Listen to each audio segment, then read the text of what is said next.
Dear student, आपका स्वागत है हमारे चैनल पर। आज हम क्लासिफिकेशन ऑफ प्लैनेट करने जा रहे हैं। इसके पहले वाले वीडियो में हमने फॉर्मेशन ऑफ प्लैनेट का स्टडी किया था और वहाँ पर हमने जेम्स जीन्स द्वारा दिए गए टाइडल हाइपोथेसिस की चर्चा किया था। और जेम्स जीन्स ने जो टाइडल हाइपोथेसिस दिया था उसके आधार पर हमने एक प्लैनेट का जो है सीक्वेंस फॉर्म किया था, जो सीक्वेंस आपको यह बोर्ड पर दिख रहा है ऊपर में। हमने देखा था पिछले वीडियो में कि यहाँ पर हमने सन बनाया था और सन के बाद जो है जो प्लैनेट का सीक्वेंस है यही प्लैनेट था। आपका देखिए यहाँ पर सबसे पहले बुध है, उसके बाद शुक्र है, उसके बाद पृथ्वी है, उसके बाद देखिए यहाँ पर मंगल को हमने यहाँ लिख दिया, बृहस्पति लिखा, शनि, यूरेनस और नेपच्यून को लिख दिया। यह आपका प्लैनेट का सीक्वेंस है और वहाँ पर आपने बड़ा छोटा ये सब की चर्चा हमने पिछले वीडियो में किया था। और यहाँ पर आज हम क्लासिफिकेशन ऑफ प्लैनेट करने जा रहे हैं। देखिए ये प्लैनेट है, इसको क्लासिफाई किया गया है, आने डिफरेंट ग्रुप में डिवाइड किया गया है। तो यह जो क्लासिफिकेशन किया गया है वह तीन आधार पर किया गया है, तीन तरह से किया गया है। तो हमने एक को लिखा फर्स्ट क्लासिफिकेशन, दूसरे को लिखा सेकेंड क्लासिफिकेशन और तीसरे को हमने लिखा क्या आपको थर्ड क्लासिफिकेशन। देखिए फर्स्ट क्लासिफिकेशन जो है, फर्स्ट क्लासिफिकेशन के आधार पर इस प्लैनेट को टू पार्ट्स में डिवाइड किया गया। फर्स्ट इज क्या, इनर प्लैनेट और सेकेंड आउटर प्लैनेट। यानी फर्स्ट आधार पर जो है फर्स्ट क्लासिफिकेशन में प्लैनेट को हम इनर प्लैनेट और आउटर प्लैनेट में डिवाइड किया। फिर सेकेंड क्लासिफिकेशन में प्लैनेट को इंफीरियर प्लैनेट और सुपीरियर प्लैनेट में डिवाइड किया। और उसके बाद थर्ड क्लासिफिकेशन में हमने इसको टेरेस्ट्रियल प्लैनेट और जोवियन प्लैनेट्स में डिवाइड किया। ठीक है, एक अब हम क्या करेंगे, हम पहले फर्स्ट क्लासिफिकेशन की चर्चा करेंगे, उसके बाद सेकेंड क्लासिफिकेशन की चर्चा करेंगे, उसके बाद हम थर्ड क्लासिफिकेशन की करेंगे चर्चा। हम वन बाय वन हम करते जाएंगे। तो चलिए हम इसको रफ करते हैं ताकि हमारे पास एक्सप्लेन करने के लिए स्पेस अवेलेबल हो सके। ठीक है, आइए हम देखिए, हम यहां पर अब ऊपर में लिखेंगे first classification. First classification,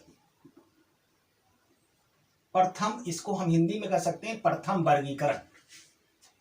planet का या प्रथम वर्गीकरण है। और अभी आपने देखा था इसको हमने टू पार्ट्स में डिवाइड किया था। फर्स्ट हम यहां पर लिखेंगे अब अच्छी तरह से इनर प्लैनेट,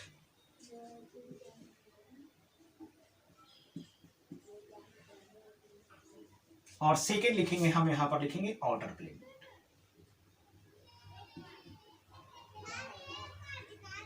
हम क्या लिखेंगे यहाँ पर, इनर प्लैनेट लिखेंगे और हम यहाँ पर लिखेंगे आउटर प्लैनेट लिखेंगे। अब सवाल उठता है इनर प्लैनेट। अब देखिए यहाँ पर इनर प्लैनेट का डिफाइन कर रहा है सूर्य और बृहस्पति के बीच के ग्रह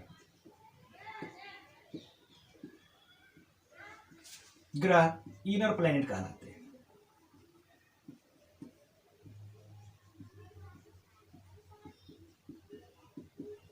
देखिए बहुत सिंपल डिफाइन है आपका, सूर्य और बृहस्पति के बीच के ग्रह ही क्या कहलाएंगे, हमारे इनर प्लैनेट कहलाएंगे। अब आप फिगर में आइए, फिगर हम जानबूझ के बना के रखें ताकि हमको एक्सप्लेन करने में दिक्कत न हो। देखिए यहाँ पर सन की बात कर रहा है और बृहस्पति यानी जुपिटर की बात कर रहा है। देखिए यहाँ पर सन है आपका और यहाँ पर हमारा बृहस्पति है। अब कह रहा है कि इस दोनों के बीच में, सन और ए बृहस्पति के बीच में जो ग्रह होंगे वही ग्रह आपका इनर प्लैनेट। तो बीच में कौन कौन आ रहा है, देखिए सन यहाँ पर है सर, बृहस्पति यहाँ है, सन यहाँ और बृहस्पति यहाँ। इसके बीच में आ रहा है, देखिए यहाँ पर बुध आ रहा है, शुक्र आ रहा है, पृथ्वी आ रहा है और मंगल आ रहा है। अर्थात हमारा इनर प्लैनेट कौन होगा, बुध, शुक्र, पृथ्वी और मंगल। तो हमारा इनर प्लैनेट में कौन कौन सा ग्रह आ जाएंगे सर, एक आएगा हमारा बुध आएगा, दूसरा में क्या आएगा सर, हमारा शुक्र आएगा, तीसरा में हमारा पृथ्वी आएगा और चौथा में हमारा मंगल आएगा। ये चारों के चारों क्या कहलाएंगे, ये चारों ही हमारे क्या हैं, आपका इनर प्लैनेट है। आप इधर लिख दीजिए, ये that is a inner planet. देख रहे हैं ना। अब आपसे पूछा जा सकता है कि इनर प्लैनेट कौन कौन से हैं, बुध, शुक्र, पृथ्वी और मंगल, और ये इनर प्लैनेट्स हैं। आपको ऑप्शन में दे देगा, आपको देखिए चार को इसमें से ऑप्शन दे देगा, एक इसमें से दे देगा और कहेगा कि निम्नलिखित में से कौन इनर प्लैनेट्स हैं। अब ऑप्शन में देखिएगा, इस तीनों में चारों में से कोई एक नाम होगा आपका दिया रहेगा ऑप्शन में, आप हम उसे टिक करेंगे। ठीक है, यहाँ पर एक इनर प्लैनेट के बारे में इंफॉर्मेशन है आपका। वह इनर प्लैनेट आकार में क्या होता है, छोटा होता है। आकार में यह इनर प्लैनेट क्या होगा हमारा, छोटा होगा, लेकिन इसका घनत्व अधिक होगा। याद रखिएगा, घनत्व क्या होती है इसकी, अधिक होती है। इनर प्लैनेट जो होता है आकार में तो छोटा होता है, लेकिन इसकी घनत्व अर्थात इसकी डेंसिटी काफी अधिक होती है। अब आइए इधर देखते हैं आउटर प्लैनेट्स। अब देखिए इसमें आउटर प्लैनेट्स के डिफाइन में क्या आएगा, बृहस्पति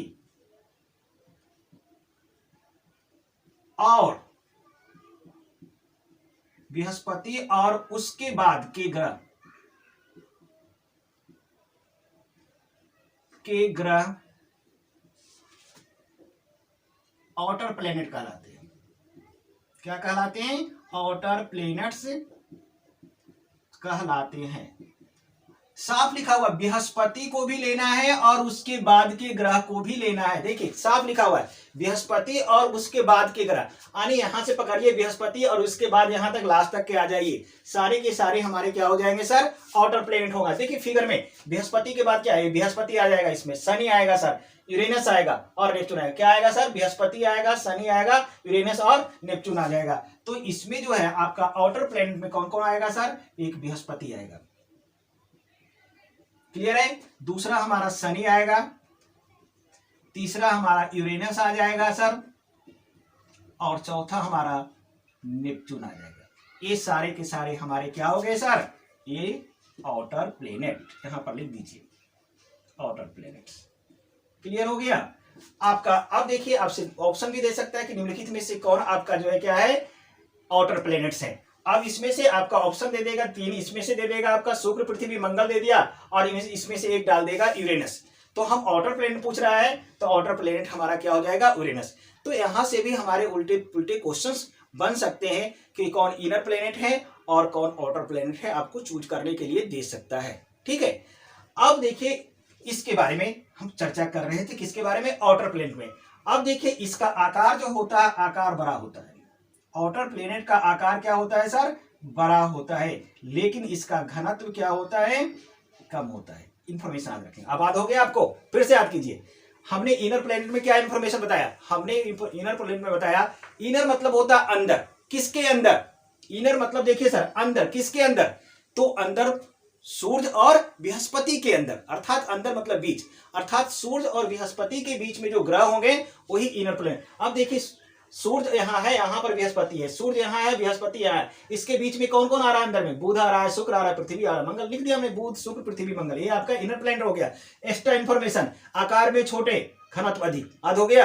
अब ये यहाँ पर सर आउटर प्लैनेट, हमने कहा इसमें बृहस्पति और उसके बाद के ग्रह, बृहस्पति और उसके बाद के ग्रह क्या कहलाते हैं, आउटर प्लैनेट। अब बृहस्पति और उसके बाद के ग्रहों में देखिए सर क्या हो गया, Brihaspati, Shani, Uranus, Neptune, Brihaspati, Shani, Uranus.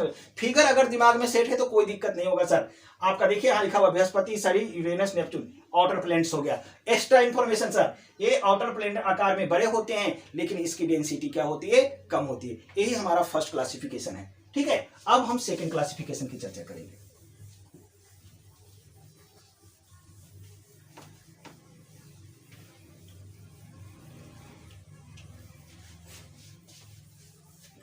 चलिए देखिए यहां पर हम लिखते हैं सेकेंड क्लासिफिकेशन।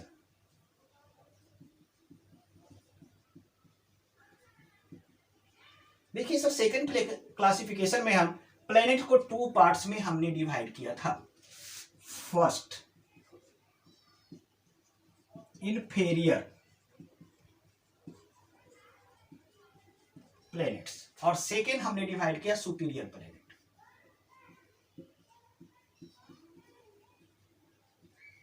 हमने इंफेरियर और सुपीरियर में डिवाइड किया। अब इंफेरियर का डिफाइन देखिए, जो ग्रह, प्लैनेट की हिंदी क्या होती है सर, ग्रह, जो ग्रह पृथ्वी की अपेक्षा सूर्य के नजदीक होता है,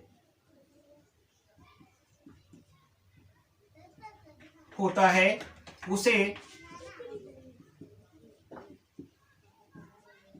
इन्फीरियर प्लेनेट कहते हैं। देखिए कह रहा जो ग्रह पृथ्वी की अपेक्षा, जो ग्रह पृथ्वी की अपेक्षा सूर्य के नजदीक होता है, जो ग्रह पृथ्वी की अपेक्षा सूर्य के पास होगा उसे ही हम क्या कहेंगे, इन्फीरियर। अब देखिए पृथ्वी यहाँ है, सन यहाँ है। अब सवाल उठता है कि सर सूर्य के पास कौन कौन सा है, तो सूर्य के पास में आपका ये दो ग्रह आ जाएगा, एक आएगा बुध आएगा और दूसरा क्या आएगा सर, शुक्र आएगा, बुध और शुक्र। तो इसके में कौन कौन से आ जाएंगे आपका इन्फीरियर प्लेनेट में, एग्जाम्पल में बुध और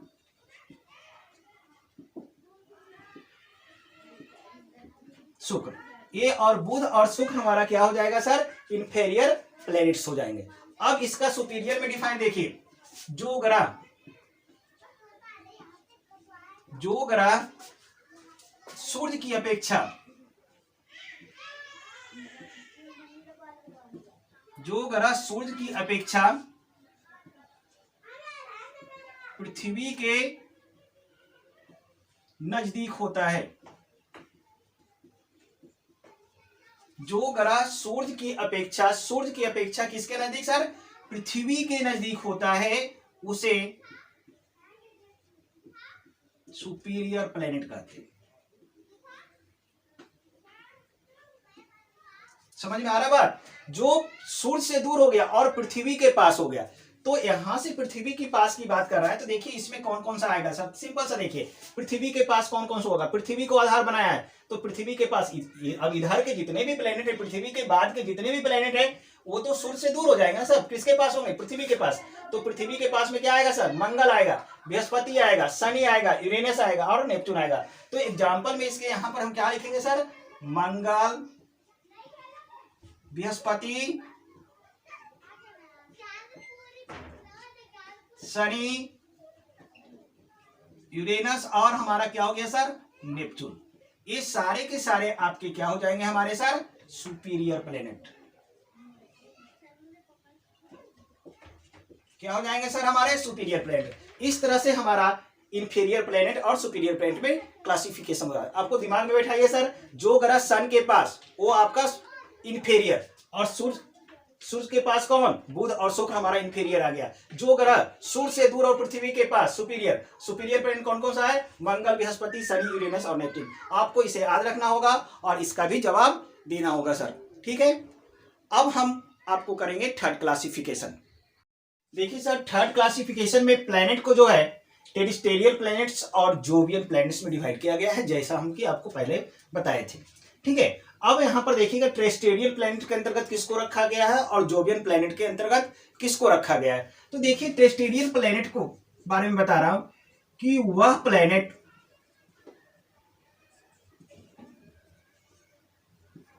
जो सघन चट्टानों से बने होते हैं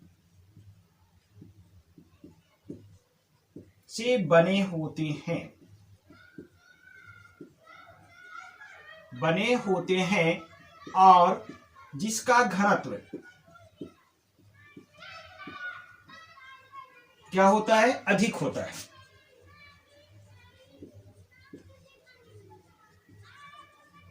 है। वह टेरेस्ट्रियल प्लैनेट कहलाएगा। दिमाग बैठा, वह प्लैनेट जो क्या होता है, सघन चट्टान के बने होंगे और जिसकी डेंसिटी क्या होगी सर, अधिक होगी। तो आपको जब हम अभी बताए थे, आपको फर्स्ट क्लासिफिकेशन जब हम किया था आपको, तो वहां पर हमने इनर प्लैनेट बताया था, याद कीजिए, और दूसरा आउटर बताया था। और हमने इनर में लिखा था कि इनर जो प्लैनेट होती है उसकी डेंसिटी क्या होती है सर, अधिक होती है। यहां पर भी देखिए सर कि यह जो है जिसका घनत्व क्या होता है सर, अधिक होता है। तो घनत्व अधिक किसका होगा सर, इनर वाले का घनत्व वहां पर लिखा था मैं, याद कीजिए आप, अधिक होता है। तो सारा का सारा इनर प्लैनेट ही क्या कहलाता है सर, टेरेस्ट्रियल प्लैनेट कहलाएगा। क्यों, इसमें डिफाइन में देखिए अधिक घनत्व की बात किया जा रहा है, यानी हाई डेंसिटी जिसका होगा वही आपका टेरेस्ट्रियल प्लैनेट कहलाएगा। और हाई डेंसिटी हमने वहां बताया था इनर का होता है। तो सारा का सारा इनर यहां से यहां तक ये आपका क्या है सर, आपका देखिए सर इनर प्लैनेट है। इसी को तो आपने दिया था ना वहां पर इनर, देखिए सर इनर प्लैनेट लीजिए, सारा का सारा यहां से लेकर यहां तक आपका क्या हो गया सर, इनर प्लैनेट हो गया आपका। तो इनर में कौन कौन सा है आपका, आपका इनर में हमारा वहां पर क्या था सर, बुध था, हमारा क्या था सर, शुक्र था, हमारा क्या था सर, पृथ्वी, और हमारा क्या था सर, मंगल। ये सारा का सारा इनर वाला ही क्या कहलाता है, टेरिस्टेरियल प्लेनेट कहलाता है। यानी उसी से आप जोड़ के इसको भी याद रख लीजिए, ठीक है। अब इसमें आइए जोवियन प्लेनेट में, अब इसका जस्ट अपोजिट यहां पर डाल दीजिए। यानी कहने का मतलब ऐसे प्लेनेट जो सघन चट्टानों से नहीं बने होते हैं और जिसका घनत्व यानी जिसकी डेंसिटी घनत्व क्या होता है, कम होता है। वे प्लेनेट जो सघन चट्टान से नहीं बने होते हैं और जिसकी डेंसिटी यानी घनत्व क्या होता है, कम होता है, और उसे ही हम जोवियन प्लेनेट कहते हैं। और आपने देखा था वहां पर यहां से लेकर बृहस्पति से लेकर यह पूरा लास्ट तक का इस सारा का सारा क्या था आपका, वहां पर आउटर प्लेनेट था। हमने लिखा है आउटर प्लेनेट, देखिए यहां पर सर आउटर प्लेनेट, देख रहे ना, यहां से लेकर यहां तक हमने लिख दिया क्या सर, आउटर प्लेनेट। और हमने कहा था कि आउटर प्लेनेट की डेंसिटी क्या होता है, इसका घनत्व कम होता है, घनत्व क्या होता है सर, कम। तो सारा का सारा आउटर वाला किसमें आएगा, जोवियन प्लेनेट के अंतर्गत आ जाएगा। कंबाइन करके स्टडी करेंगे हम ताकि हमें कंफ्यूजन नहीं हो। देखिए दोनों एक ही हैं। अब इसमें कौन कौन से एग्जाम्पल आएंगे सर, इसमें आएंगे बृहस्पति, देखिए सर हमारा क्या आएगा, शनि, हमारा क्या आएगा सर, यूरेनस, और हमारा आएगा नेपच्यून। ये सारा का सारा क्या कहलाएगा, जोवियन प्लेनेट कहलाएगा, ठीक है। तो इसी तरह से हमारा क्लासिफिकेशन था। हमने 3 टाइप्स के क्लासिफिकेशन किया। फर्स्ट टाइप में आपने क्या देखा सर, इनर प्लेनेट और आउटर प्लेनेट। सेकंड में क्या देखा आपका सर, इंफेरियर प्लेनेट और सुपीरियर प्लेनेट। और थर्ड क्लासिफिकेशन में आप क्या देख रहे हैं सर, टेरिस्टेरियल प्लेनेट और जोवियन प्लेनेट। हम यहाँ पर फर्स्ट और थर्ड दोनों को कंबाइन करके स्टडी कर लेंगे। यानी फर्स्ट में क्या, किसके साथ, इनर और टेरिस्टेरियल दोनों देखिए एक ही है, मिल रहा है। और यहां पर देखिए सर आउटर और जोवियन प्लेनेट दोनों एक ही है आपका, ठीक है। तो ये था हमारा प्लेनेट का क्लासिफिकेशन। अब आपको हम 2 टर्म यहां पर बताने जा रहे हैं, जो टर्म काफी इंपॉर्टेंट है। यहां से बहुत सारे क्वेश्चन आते भी हैं और आए भी हैं। अब यहां पर हम टर्मोलॉजी की चर्चा करेंगे। टर्मोलॉजी का मतलब होता है टर्म को एक्सप्लेन करेंगे, जो ज्योग्राफी का टर्म होता है उसे भी जानना चाहिए। यहां पर हम हेडिंग बनाएंगे टर्मिनोलॉजी।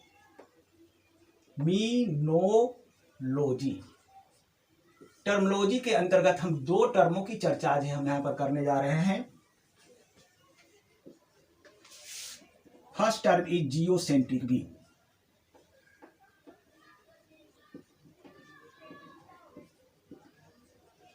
और सेकेंड इज हेलियोसेंट्रिक व्यू।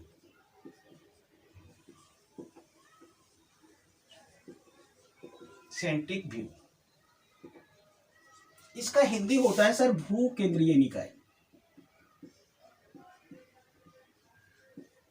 भू केंद्रीय निकाय, और इसका जो हिंदी होता है सूर्य केंद्रीय निकाय। देख रहे हैं, ये 2 हमारे टर्म है, इसकी एक्सप्लेनेशन हम यहां पर करेंगे। जियोसेंट्रिक व्यू और हेलियोसेंट्रिक व्यू, भू केंद्रीय निकाय और सूर्य केंद्रीय निकाय की चर्चा करेंगे। सबसे पहले आइए जियोसेंट्रिक व्यू। कोई भी व्यू होता है तो किसी न किसी व्यू के क्या होते हैं, प्रतिपादक होते हैं। तो यहां पर हम इसकी चर्चा करें, जियोसेंट्रिक व्यू है, इसके प्रतिपादक कौन थे। प्रतिपादक मतलब किसने यह विचार दिया, तो इस विचार के जो प्रतिपादक थे हमारे क्या थे, टॉलमी थे। जियोसेंट्रिक व्यू के प्रतिपादक क्या थे, टॉलमी ने इस व्यू को दिया था। याद रखिएगा, जियो पहले हम इसका स्टडी करेंगे, उसके बाद हेलियो। पहले जियो का स्टडी कर रहे हैं सर, ध्यान से देखिए। पहले हम बताए जियोसेंट्रिक व्यू है, इसके प्रतिपादक कौन थे सर, टॉलमी थे। टॉलमी ने इस व्यू को दिया था, क्लियर है। अब टॉलमी ने अपने इस व्यू में क्या कहा, देखिए नाम से ही स्पष्ट है, भू केंद्रीय निकाय। भू केंद्रीय, भू माने क्या, पृथ्वी। भू माने क्या हो गया सर, पृथ्वी। भू मतलब पृथ्वी, हमारा पृथ्वी, दैट मीन अर्थ, ये हमारा पृथ्वी। इन्होंने भू केंद्रीय यानी भूमि जो है, पृथ्वी जो है हमारा क्या है, केंद्र में है। इन्होंने, टॉलमी ने क्या माना, पृथ्वी हमारा सेंटर में है और अन्य जो है बचा। अन्य में क्या बचा सर, अन्य में बचा सूर्य और अन्य ग्रह। पृथ्वी सेंटर में है और अन्य सूर्य एवं अन्य ग्रह और उपग्रह सब इसी पृथ्वी के चारों ओर रोटेट करते हैं। देखिए, टॉलमी ने यह विचार दिया कि पृथ्वी ही हमारा सेंटर में है, पृथ्वी भी हमारा सेंटर में है और अदर जो है आपका प्लैनेट और स्टार, ये सभी के सभी हमारे क्या होते हैं, सूर्य के चारों पृथ्वी के चारों ओर घूमते हैं। यही विचारधारा क्या कहलाता है, जियोसेंट्रिक व्यू। यानी जियोसेंट्रिक व्यू में पृथ्वी को सेंटर में माना गया और पृथ्वी के अराउंड ही सभी अदर ग्रहों को और सूर्य को घूमते हुए बताया गया। यही दिमाग में रखना है, ठीक है। लेकिन यह विचारधारा काफी गलत है आपका, ये जानते हैं गलत हो गया। जब नया विचारधारा हेलियोसेंट्रिक आया तो इस व्यू को क्या किया गया, गलत ठहराया गया, ठीक है। लेकिन यहां से टॉलमी के कुछ अचीवमेंट है और वह अचीवमेंट भी हमारे लिए काफी इंपॉर्टेंट है, वहां से भी क्वेश्चन आते हैं। अचीवमेंट ऑफ टॉलमी, हम यहां पर टॉलमी के बारे में कुछ चर्चा करेंगे। टॉलमी, देखिए टॉलमी को हमने हेडिंग बना दिया, कुछ एक्स्ट्रा इंफॉर्मेशन है किसके बारे में, टॉलमी के बारे में। इनको भी आप तो व्यू तो समझ गए इनका विचारधारा, लेकिन टॉलमी के कुछ अचीवमेंट है, कुछ उपलब्धियां हैं, जहां से भी क्वेश्चन आते हैं तो हम क्यों ना चाहे उनका भी स्टडी यहां पर कर लें, टॉलमी के बारे में भी कुछ एक्स्ट्रा जान लें। टॉलमी ने क्या किया ज्योग्राफी के क्षेत्र में, अचीवमेंट किया, इनकी क्या क्या ज्योग्राफी के क्षेत्र में उपलब्धि है, इसकी हम चर्चा करने जा रहे हैं। देखिए पहली उपलब्धि सर, पहली उपलब्धि है टॉलमी ने ही बताया कि हिंद महासागर के, टॉलमी ने ही, देखिए हम यहां लिखने जा रहे हैं, बताया कि हिंद महासागर, देख रहे हैं इंडियन ओशियन, हिंद महासागर के दक्षिण में एक महाद्वीप है। देखिए टॉलमी ने भविष्यवाणी किया था, कल्पना किया कि इंडियन ओशियन के साउथ में, दक्षिण में एक महाद्वीप है जो अंटार्कटिका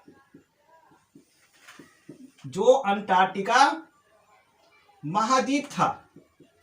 जो वह कौन सा महाद्वीप था सर, वह अंटार्कटिका महाद्वीप था। लेकिन टॉलमी ने सिर्फ कल्पना किया था कि आपको हिंद महासागर में आपका एक महाद्वीप है, बस इतना बताया था। लेकिन बाद में उस महाद्वीप की खोज की गई, उस महाद्वीप का पता लगाया गया और वह महाद्वीप हमारा क्या मिलकर आया, अंटार्कटिका महाद्वीप आया। लेकिन इस अंटार्कटिका महाद्वीप का खोज करने का श्रेय किसे जाता है, टॉलमी को नहीं जाता है, बल्कि कैप्टन कुक को जाता है।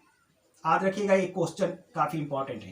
कैप्टन कुक ने ही इस अंटार्कटिका महाद्वीप की खोज की थी। अर्थात साउथ में जो आपका महाद्वीप है, जिसको हम अंटार्कटिका महाद्वीप के नाम से जानते हैं, उसको टॉलमी ने सिर्फ भविष्यवाणी किया था कि साउथ में आपका एक महाद्वीप है, आपका हिंद महासागर के साउथ में। लेकिन वह महाद्वीप कौन है, उसका क्या नाम है, ये टॉलमी ने नहीं बताया। आगे चलकर कैप्टन कुक ने अंटार्कटिका महाद्वीप की खोज की और उसका नामकरण अंटार्कटिका किया गया।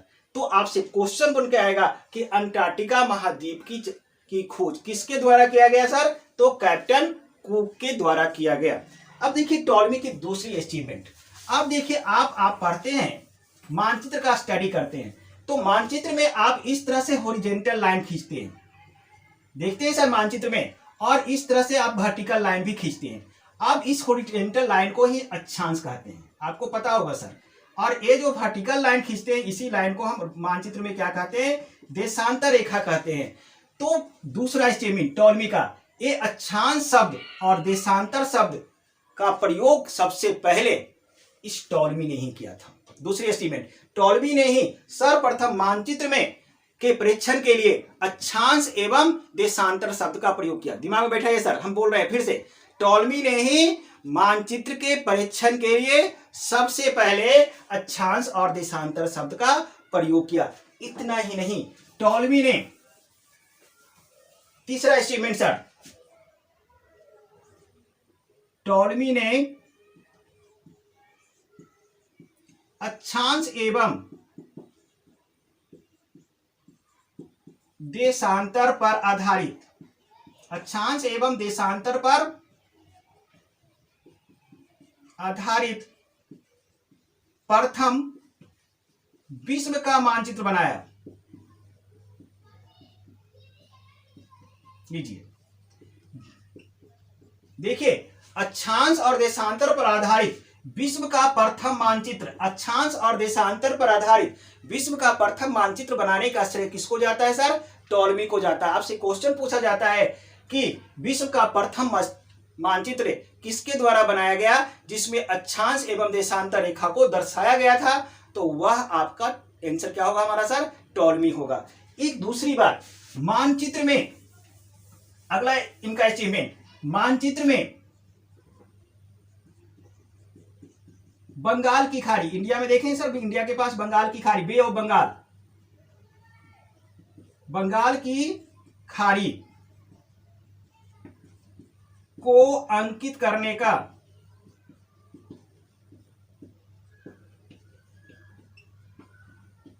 श्रेय भी टॉलमी को जाता है। लीजिए, मानचित्र में जो है बंगाल की खाड़ी को मेंशन करने वाले प्रथम व्यक्ति कौन थे? टॉलमी थे।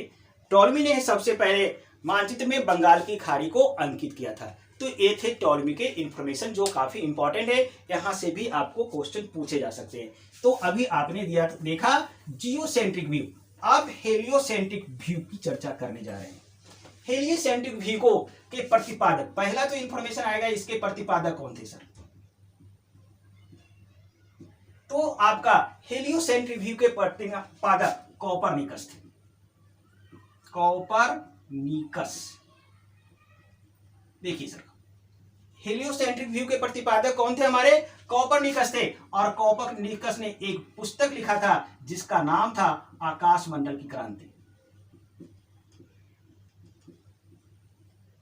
मंडल की क्रांति पूछा जा सकता है, आकाशमंडल की क्रांति पुस्तक के लेखक कौन थे? आकाशमंडल की क्रांति पुस्तक के लेखक कोपरनिकस थे। और कोपरनिकस ने इसी आकाशमंडल की क्रांति नामक पुस्तक में हेलियोसेंट्रिक व्यू का प्रतिपादन किया, हेलियोसेंट्रिक व्यू को दिया।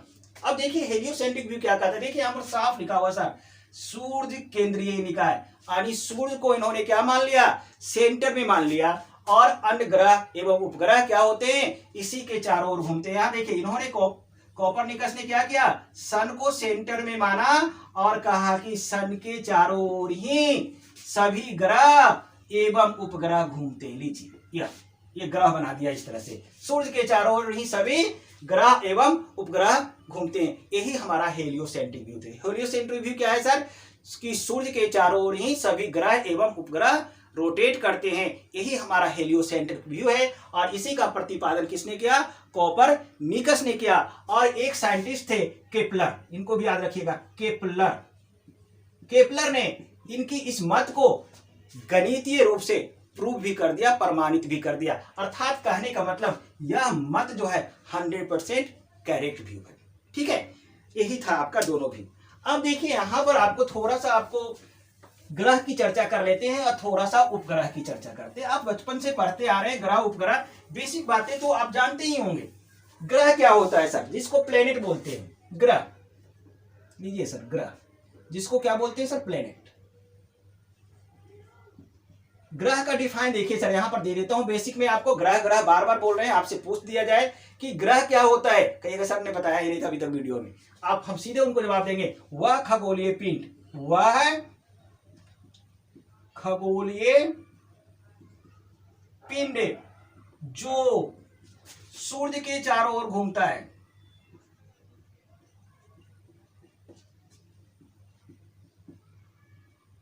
और घूमता है, ग्रह कहलाता है, यानी प्लैनेट कहलाता है। लीजिए सर, डिफाइन आ गया। हम ग्रह को डिफाइन कर रहे हैं, वह खगोलीय पिंड जो सूर्य के चारों ओर घूमेगा उसी को ग्रह कहेंगे।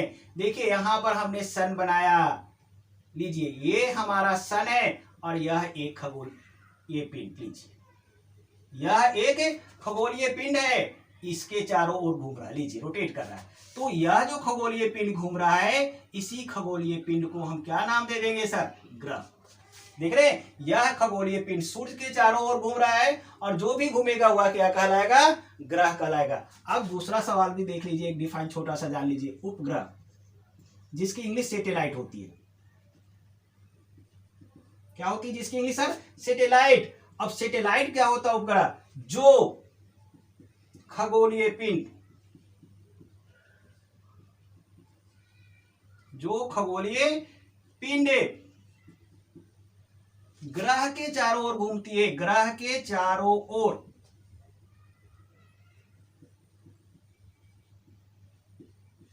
घूमती है, उसे उपग्रह कहते हैं। लीजिए सर, जो ग्रह के चारों ओर घूमेगा, सूर्य के चारों ओर घूमा तो वो बन गया क्या सर? ग्रह। और जो ग्रह के चारों ओर घूमा वह उपग्रह। देखिए फिगर से कर रहा हूं प्रेजेंट। देखिए सर, यहां पर सन है, थोड़ा गौर कीजिएगा, यह हमारा सन, S4 सन। क्लियर है सर? अब ये सन के चारों ओर एक खगोलीय पिंड बनाया। लीजिए, तो यह सन के चारों ओर घूम रहा है सर, यह जो है सन के चारों ओर घूम रहा है, इसका क्या नाम दे देंगे? ग्रह नाम दे दिया। अब यह एक ग्रह है और इस ग्रह के चारों ओर, यह ग्रह है और इस ग्रह के चारों ओर एक और खगोलीय पिंड है यहां पर। यह लीजिए सर, यह ग्रह बनाया और यह ग्रह के चारों ओर एक और खगोलीय पिंड है जो घूम रहा है। इस खगोलीय पिंड को हम क्या कहेंगे? उपग्रह। क्लियर है? फिगर देखिए, एकदम फिगर। यह खगोलीय पिंड देखिए सर, ग्रह के चारों ओर घूम रहा है, हम डायग्राम से रिप्रेजेंट कर रहे हैं। ग्रह के चारों ओर, सॉरी, यह खगोलीय पिंड सर सूर्य के चारों, यह खगोलीय पिंड है, देखिए सर सन है, सन के चारों ओर घूम रहा है तो यह ग्रह कहलाया। अब यह खगोलीय पिंड बनाया और यह ऐसे घूम रहा है, यह देखिए, यह खगोलीय पिंड बनाया सर, ऐसे घूम रहा है, ऐसे। तो किसके चारों ओर घूम रहा है सर? ग्रह के चारों ओर घूम रहा है। तो ग्रह के जो चारों ओर घूमता है उसी को हम क्या कहते हैं? उपग्रह कहते हैं। तो डियर स्टूडेंट, आज की वीडियो में हम इतना ही रखते हैं। हम फिर मिलते हैं आपसे अगले वीडियो में। हम चाहते हैं कि आप हमारे चैनल को सब्सक्राइब करें और हमारे साथ हमेशा जुड़े रहें और अपने स्टडी को लगातार जारी